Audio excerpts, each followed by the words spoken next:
sorry. Dog?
Christmas to everyone, and thank you so much for joining me today.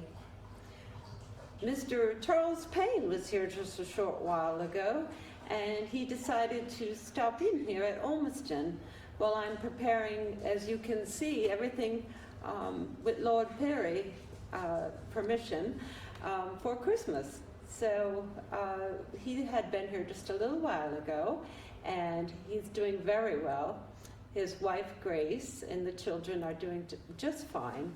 And in fact, I was to find out that Mr. Payne is in charge of the executive luncheon, yes, that will be held at Holland Wolf and with all the department managers. And of course, my husband will be in attendance, but Mr. Payne has a wonderful job of preparing what they shall have for the menu and the guest list. And from what I understand, Lady Perry had told me that she and her husband, of course, would be there. Lady Perry, of course, as you know, is quite much in charge of everything at the yard with her husband's support. And then I do know Mr. Ismay may attend if he happens to be there, Mr. Payne and many others. So Tommy was telling me last night that it's going to be quite a luncheon. One of his favorite things is the Wellington beef, and I suppose that's one thing that they're going to be having. His other favorite is the candied glazed carrots, and Laddie is here with me today. Here we are. Here, Laddie, here we are. There. Laddie's here helping me prepare the drawing room here, as you can see, for the holiday. Well, speaking of those favorite dishes of Tommy's, he was telling me about the candied glazed carrots, and of course the boiled potatoes and the mashed potatoes. I'm not quite certain, but Aunt Lizzie is preparing a special stuffing of sorts for the fowl that will be served. I believe, or should I say, her recipe is going to be used to share with the cook that will be making, because she does such a wonderful job. But speaking of Aunt Lizzie, we have quite many of her Christmas items here, and she indeed will also be preparing some of the dishes for the Christmas dinner. And one of the things is her famous stuffing for the fowl. So I'm sure it's going to be something wonderful to look forward to. I recall, Christmas is a wonderful time, and I recall a wonderful memory. I believe it was July of 1903, the 27th of July to be exact. My Tommy had told me about a wonderful party he had. Yes, a party, but not what you're thinking.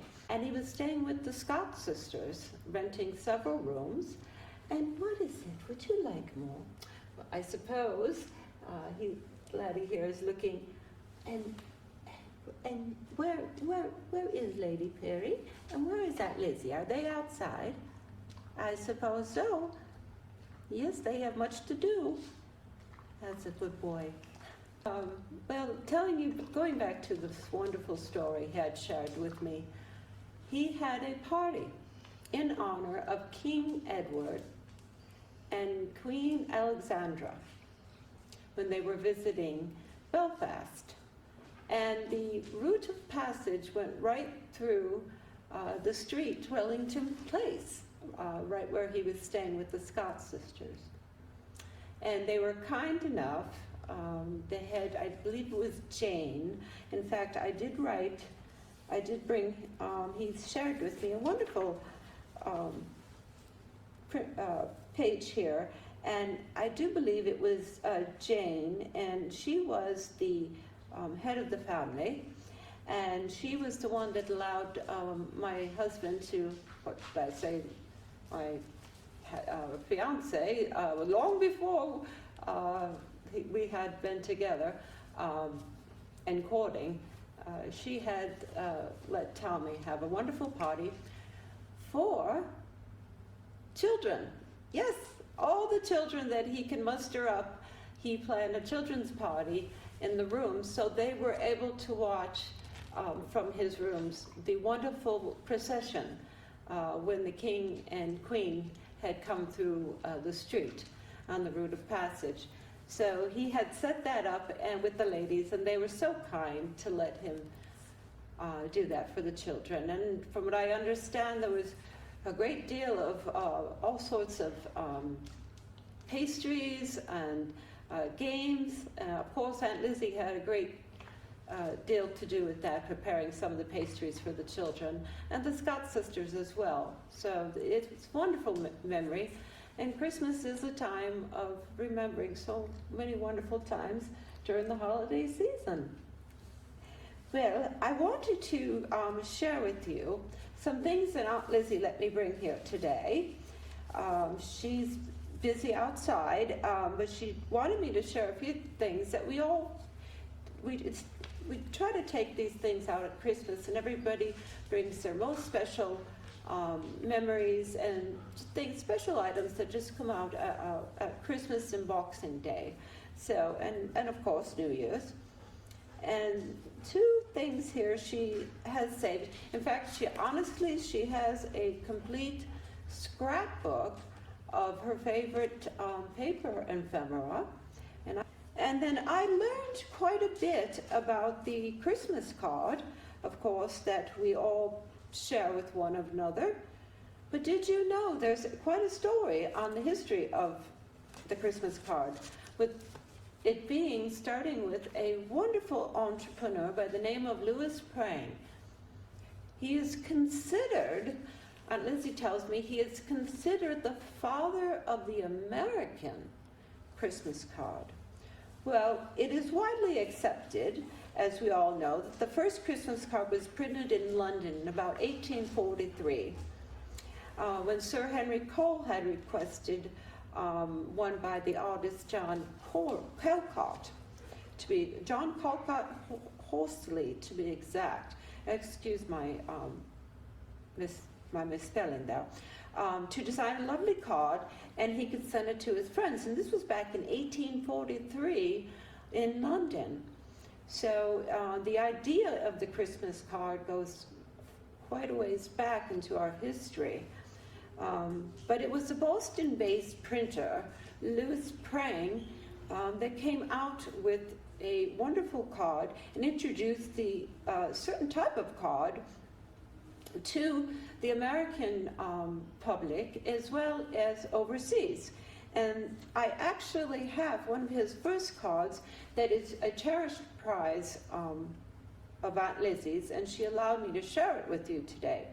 Now, I believe as I wrote my notes, so I correctly share this with you. It's an 1881 by Louis Prang. It's a card with silk edging chromiolithography, if I said that correct. Quite a word. And as you can see, the front of it, it's got a wonderful, it says, with loving greetings, and this is all silk, this fringe that you see here. Now, Aunt Lizzie was able to open this card very easily. Oh, this time I was able to. And then inside it says, a Christmas wish. Boundless happiness be yours. Christmas, scatter all happiness about you. And just look at the artistry here with the flowers, the baskets, and then it will fold back over to another side. So this is the interior, and this is the exterior. Such a beautiful card. Yes, I can see that why this is one of her favorite. Well, he also, Mr. Prang, he did come out with other smaller cards and with wonderful depictions and the raised drawings on there, so of high relief on the cards and even on the calling cards as well. But here's another of his wonderful cards, and it says good wishes, and it says a bright and happy Christmas. Joy fill your heart and home today, and there forever with you stay. Trying to see that just well. It's a bit faded, I'll have to tell Aunt Lizzie, but it's still a wonderful card. A bright and happy Christmas. Very nice. May I share with you a bit of the history of Mr. Prang? And I did take down some of the things Aunt Lizzie did share with me. There was actually one of his cards where it was a winning design back in 1881 for a Christmas card contest, believe it or not. And his card had won first prize. And following then, he continued to publish his popular holiday cards well into the 1890s, when inexpensive postcards were starting to come out from Germany, which those started, being more accessible and more available on the market, which many of us are familiar with. And I do have, Aunt Lizzie has given me quite many instructions to take good care of her card collection. And here's a beautiful one with a beautiful lady. Reminds me so much of Mr. Fisher's drawings. Thoughts of you at Christmas. Christmas greetings and all kind remembrance. And here's another wonderful one. Two ladies and a beautiful car there, of course, that new wonderful contraption that we all seem to either have or want to have. And now there's the raised high relief depiction, and on the back you can see the indentation where it's raised on the other side. There were many cards that came out for Christmas that were seen in America as well, with wonderful depictions by Raphael Tuck and Tuck and Sons postcards, which are also very nice. And here we are, a joyful Christmas. Yes. What would you? Oh, I think I should tell them about this card next over here. This is a wonderful card. This is one of the first Christmases with Queen Victoria and Prince Albert. And as you know, Queen Victoria had insisted that Albert help her find some different decorations and adornments for the holiday season. And they were actually the first ones to introduce the wonderful Christmas tree on the table, all well adorned. And you can see many photographs and drawings of them and their family. That idea, Queen Victoria, she had that idea and right from the start, and we all use that idea now. That it's known as a Christmas tree that represents Christmas. So what a wonderful, wonderful gift from her and her family. Yes. Are you tired? Yes, I do think so.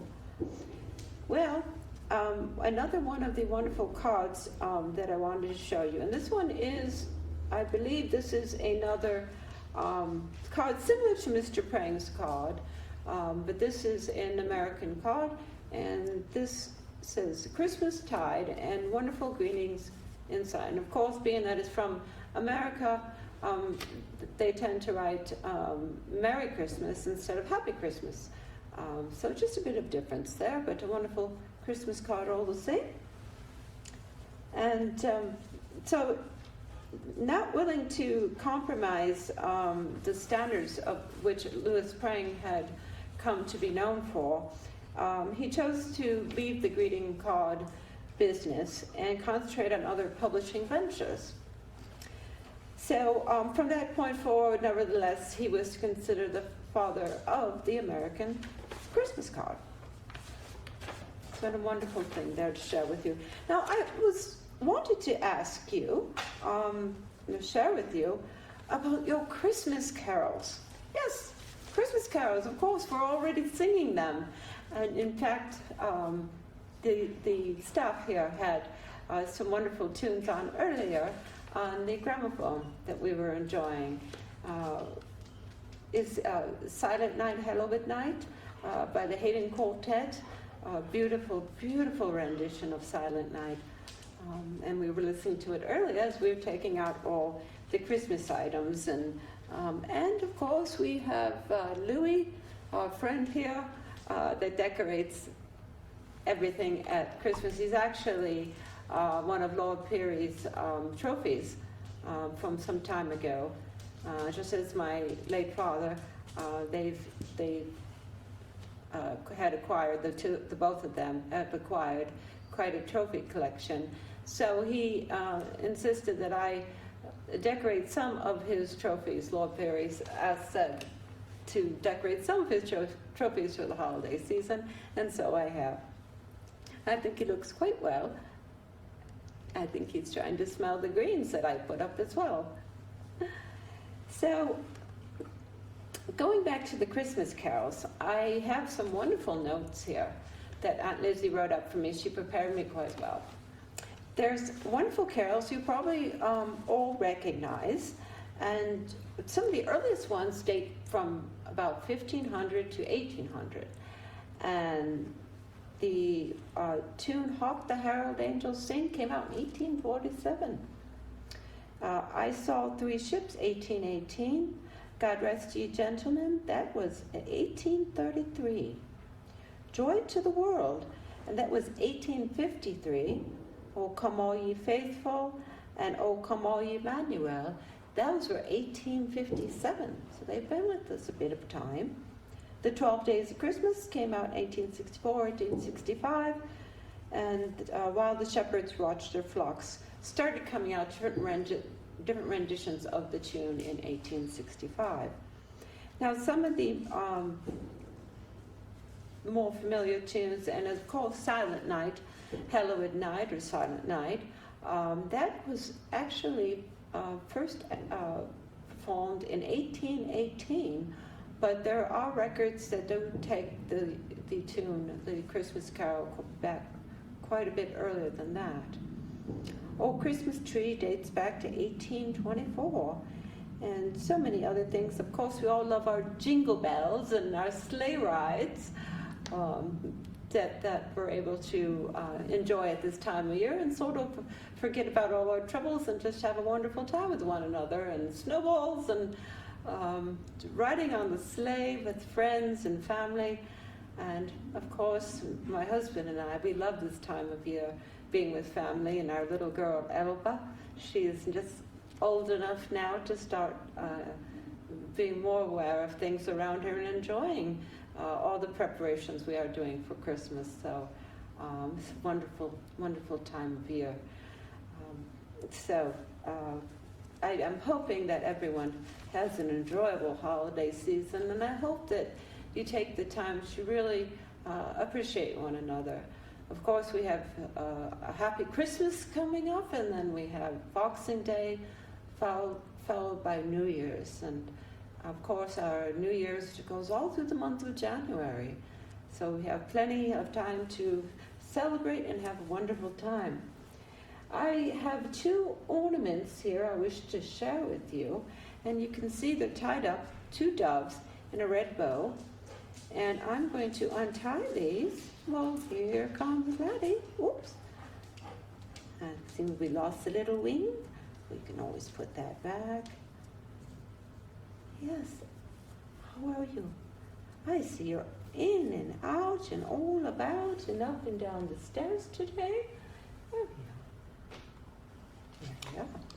And these beautiful birds, these doves, were made and given to my husband and I for first Christmas together in 1908.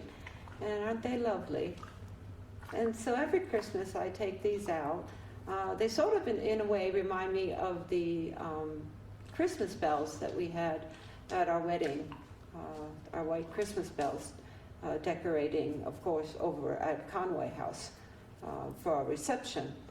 But these wonderful little doves, yes, that were made for us by the family, and these were given to us for our very first Christmas, the year we were married in 1908, and I thought to share those with you. And it seems like I shall need to put one of the feathers back on one of these wonderful birds before my husband finds out that I have accidentally had that fall off. Yeah, would you think Tommy won't? I don't think he'll be quite happy with that. Am I flatting? Yes, I don't think he'll be happy with me about that. Well, I do have just a few more things I would like to share with you before we have to get back. Yes, we must get back to our decorations. Yes, we must. We still have our wreaths to hang, and one of our wreaths. And we have so many other beautiful things before Lady Perry and Aunt Lizzie come back. When Aunt Lizzie comes back, she's going to wonder why you're about 20 pounds heavier from all these treats Nellie is giving you. Well, I am just going to lay some of my notes from Aunt Lizzie there, and I'm going to stand up a moment, and I would like to show you a special bear and some wonderful other things of Aunt Lizzie's. Yes. Yes. First, I'd like to show you some of her favorite, once again, seems to be, Aunt Lizzie has quite the collection of ephemera, and which she takes out paper items, beautiful paper items, paper dolls that she takes out at Christmas time. And here's her beautiful dolls with their Christmas outfits, and there's the paper doll. And again, these are beautiful things that she has collected and shared with me over the years since I have been with the family. So it's very kind of her to share. Wonderful. I am hearing some noise that outside on the grounds. It was quite possible. I hope Aunt Lizzie and Lady Perry are close or inside the house by now, because I do think possibly there is some men out there doing some of their hunting their trophies. So, do you hear that? I hear that. Let's hope Aunt Lizzie's inside the house. Yes, and Lady Perry.